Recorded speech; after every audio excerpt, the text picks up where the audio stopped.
As Americans gear up for summer travel, there's a surge in frustration at the pump, with prices higher than they've been in decades. Drivers like Kate Hampson are feeling the pain. Instead of filling up all the way, I just fill up until I find a gas station that's a little bit cheaper, to be honest. On Wednesday, US President Joe Biden called on Congress to pass a 3-month suspension of the federal gasoline tax to try and tackle the eye-watering cost for consumers. Though he admitted suspending 18.4 cents a gallon doesn't go far enough. Now, I fully understand that a gas tax holiday alone is not going to fix the problem, but it will provide families some immediate relief, just a little bit of breathing room as we continue working to bring down prices for the long haul. Biden urged states to temporarily suspend their own fuel taxes, which are often higher than federal rates. Some, like New York and Connecticut, had already done so, while others have floated ideas like consumer rebates and direct relief.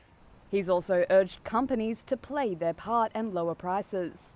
To the companies running gas stations and setting those prices at the pump, this is a time of war, global peril, Ukraine. These are not normal times. Bring down the price you are charging at the pump to reflect the cost you are paying for the product. Resistance from both parties in Congress suggests that Biden's request is unlikely to be met. Democrats, including House Speaker Nancy Pelosi, worry the move could have a limited effect on prices if oil companies and retailers pocket much of the savings. Analyst Stephen Schork of Schork Group is also skeptical and says even suspending state taxes comes with caveats.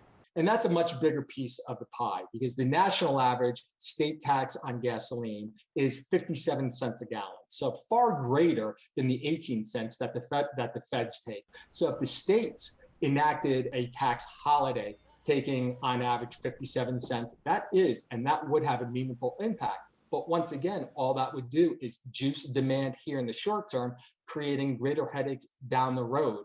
The president said he is working with major oil companies to bring back refineries idled during the pandemic, pushing back on criticism from Republicans that he has stymied production. His administration says the main causes of high prices are Russia's invasion of Ukraine in February and oil companies reaping sky-high profits, as gasoline demand rises with the worst of the COVID-19 pandemic apparently over.